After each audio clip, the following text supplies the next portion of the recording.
Nous faisons un retour sur la séance du conseil municipal de la ville de Magog du lundi 21 août avec la mairesse, Mme Pelletier. Bonjour, Mme Pelletier. Bonjour. Voici votre conseil en bref.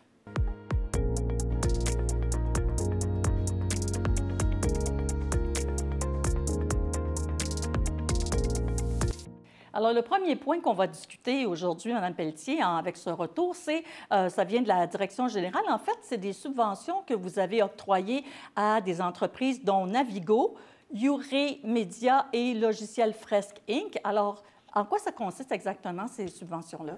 Dans le fond, c'est la loi sur les compétences municipales permet aux municipalités de donner des subventions à des entreprises pour stimuler le développement économique, les investissements. Alors ici, c'est un fonds qu'on attitre aux technologies de l'information et des communications. Ce sont 3 entreprises qui font partie de l'organisation de Magog Technopole. Okay.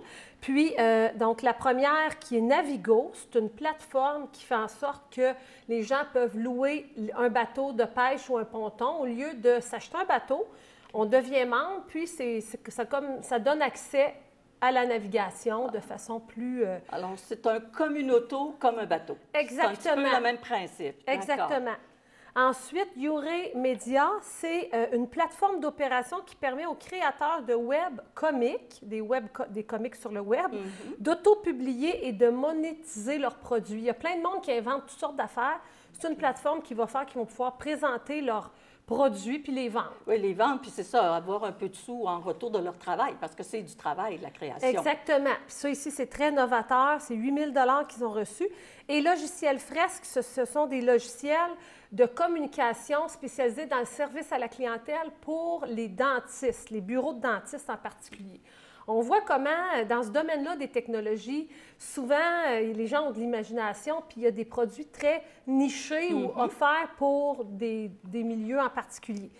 On regarde toujours, est-ce qu'il y a des créations d'emplois, est-ce que c'est novateur? Puis c'est pour ça le conseil municipal a octroyé ces subventions. Puis il y en a d'ailleurs des créations d'emplois dans ces subventions-là. Ça va permettre de créer des emplois dans notre ville. Oui, exactement.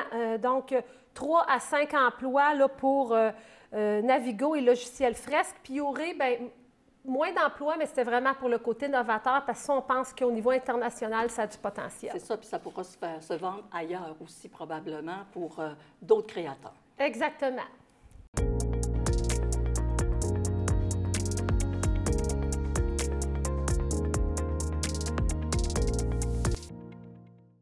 Et toujours dans le point 5, d'autres octrois. Vous avez octroyé une subvention à la MRC de Memphremagog, puis une autre au Centre d'aide aux entreprises. On peut peut-être commencer par celle octroyée à la MRC. Oui, exactement.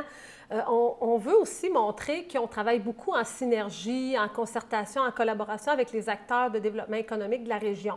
Magog Technopole, la ville de Magog, la MRC Memphremagog, le Centre d'aide aux entreprises, tous ont l'objectif de stimuler le développement économique à la ville, bien, dans la MRC, sur le territoire, dans la région. Alors, le premier, c'est pour soutenir la MRC qui va faire une étude de faisabilité pour implanter une plateforme de covoiturage ou d'autopartage dédiée aux employés de notre parc industriel. Parce que le parc est grand, puis tout le monde n'a pas une voiture. Bien, exactement. On s'est fait nommer que c'était des défis pour les entreprises, puis ça a juste des avantages de ne pas faire l'auto-solo. Alors, on est partenaire pour essayer de voir concrètement quelle forme ça pourrait prendre. Puis, c'est en lien avec le forum économique qui avait eu lieu à Magog en 2022. On avait organisé un premier forum économique. Il y a des pistes d'action, puis là, on essaie de les mettre en branle. Exactement. Ouais, c'est ça. Puis le deuxième, c'est le Centre d'aide aux entreprises qui organise un événement. La MRC participe aussi, puis ils nous ont demandé à la ville de participer, de donner 1 000 $. Puis c'est toujours dans cette même enveloppe-là, avec les subventions, qui nous permet d'être également partenaires. Puis eux, c'est beaucoup parler de la main-d'œuvre, comment justement essayer d'attirer davantage la main-d'œuvre et la retenir. Puis ça a été nommé aussi dans le cadre du forum. Tu sais, maintenant, on est obligé, les institutions publiques, comme les partenaires que j'ai nommés, doivent intervenir pour soutenir les entreprises en main-d'œuvre, en transport, même en garderie, parce que s'ils n'ont pas ça à la base, bien, ils ne peuvent pas avoir d'employés. Donc, montrer qu'on est partenaires, qu'on travaille tous ensemble. Alors, d'autres subventions pour justement aider à garder notre monde chez nous puis à le développer. Exactement.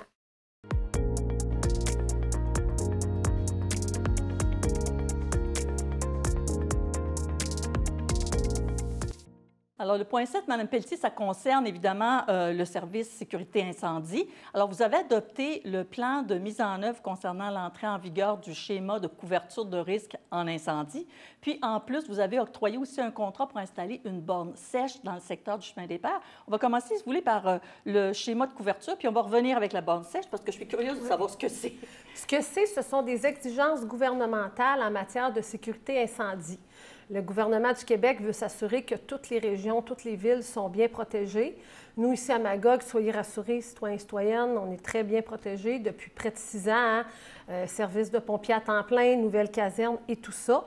Là, c'est une étape de plus pour arriver à faire accepter notre schéma révisé parce qu'il aurait dû être révisé depuis 2013. C'est un dossier qui est quand même, c'est ça, qui prend du temps, qui est un peu complexe. Puis nous, dans le fond, le plan de mise en œuvre, c'est de montrer de quelle façon concrètement on gère le risque, comment on gère les ressources, combien de pompiers vont se rendre, c'est quoi le temps de réponse moyen, de quelle façon on va s'alimenter en eau, pour faire la démonstration qu'on répond aux exigences. Fait que c'est un pas de plus pour arriver. On a hâte de l'adopter.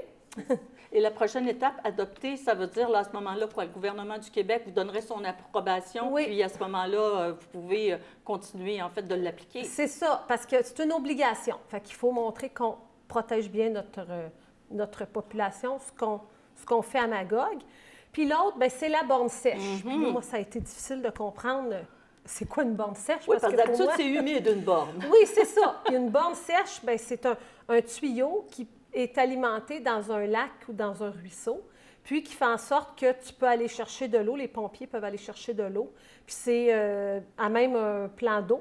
Puis c'est l'hiver aussi, ça fonctionne, c'est une rivière ou un lac, un endroit où ça ne gèle pas.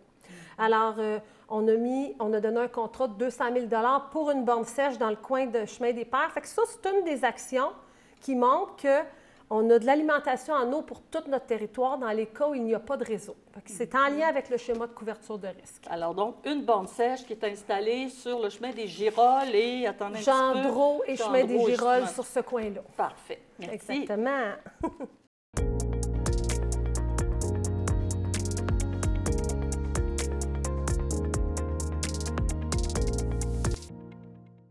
Alors, au point 10, Mme Pelletier demande d'aide financière relative à la stratégie jeunesse municipale. Ce n'est pas vous qui donnez de l'argent, c'est vous qui demandez, en fait, du financement. Exactement, au gouvernement du Québec, qui a un programme pour, justement, atteindre ses objectifs.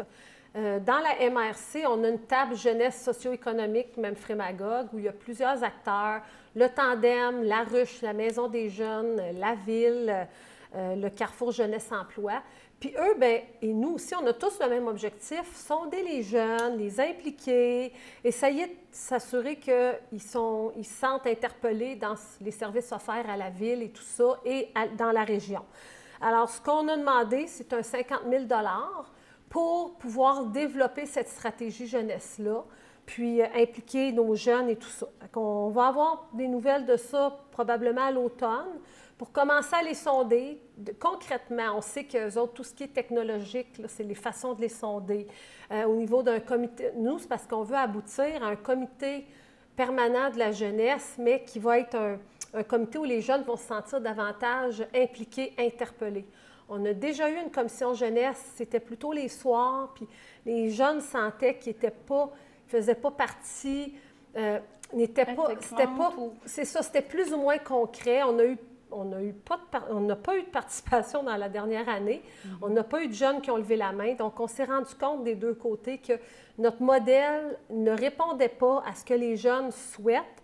Puis là, bien, on veut développer quelque chose de nouveau avec eux qui ne sera pas mis en place tout de suite, mais c'est sûr que peut-être à l'hiver, si on a le soutien financier, on serait capable de commencer à les sonder pour avoir vraiment une réelle commission jeunesse pour les impliquer. Puis des fois, il vaut mieux prendre un peu plus de temps puis avoir un résultat qui leur convient aux jeunes. Exactement.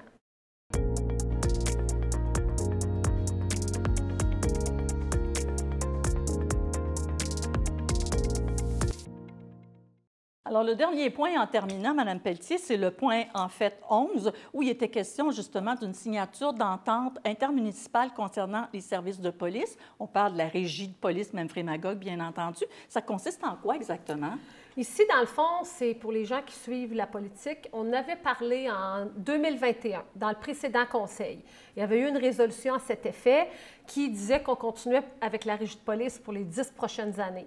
Puis, on parlait aussi du mode de calcul, comment répartir, parce que la régie de police, ça dessert 4 municipalités. Pas toutes de taille égale, en C'est plus. ça, exactement. C'est pas juste la ville de Magog. Il y a ville de Magog, il y a Sainte-Catherine-de-Hatley, Austin et puis Offord. Puis, c'est un calcul, richesse foncière uniformisée, population, qui fait en sorte que chacun peut payer sa part. Puis, on a aussi un 1% à 5 %. On veut qu'il y ait des augmentations qui ne soient pas des si grandes surprises pour les budgets de chaque municipalité qui changent année après année. Donc, ils savent que minimum, ils vont augmenter d'1 %, maximum de 5 %. Alors, hier, on a juste officialisé tout ça parce que ça se promène d'un bureau de ministre du ministère à l'autre, Sécurité publique et ministère des municipalités. Alors, tout ça fait en sorte que là, on a officialisé l'entente, on s'est entendu sur toutes les clauses. Puis hier, puis on est très content d'être desservi par la régie parce qu'on a plus de latitude. Si on veut avoir un policier dans notre polyvalente, si on voulait avoir des policiers vélos lors d'événements particuliers, bien, vu que c'est un conseil d'administration, c'est plus facile de pouvoir faire des demandes un peu particulières en lien avec la réalité de la ville, des régions. C'est ça, c'est de la proximité, finalement. Puis, il y a un anniversaire important pour la régie de police cette année. Oui, bien, ça a été créé en 1993. À cette époque, c'était Canton Magog et Ville de Magog. C'était juste 2 municipalités. Ensuite, en 1999, Sainte-Catherine-de-Hatley, Austin-Offord et Omerville, qui était une ville dans ce temps-là, ont fait partie de la régie. Donc, ils étaient 6 municipalités. Maintenant, avec les fusions, c'est redevenu 4 municipalités. Mais sur le même territoire depuis 1999. Exactement. Donc, c'est un peu d'histoire. Moi aussi, je l'ai appris, puis je trouvais que c'était intéressant pour oui. les gens qui sont curieux. Absolument. On va, comme on dit, on va avoir quelque chose de plus spécial. Quand on va voir passer une voiture de police, on va savoir un petit peu plus. Ah, c'est vrai, ça fait 30 ans qu'on est desservi par la régie. Exactement. Puis, avant de terminer, écoutez, quand on s'était vu avant l'été, vous nous aviez parlé d'un sondage sur la politique de l'arbre. Bon, là, il y a eu les vacances, il y a eu l'été, il y a eu beaucoup de choses qui se sont passées.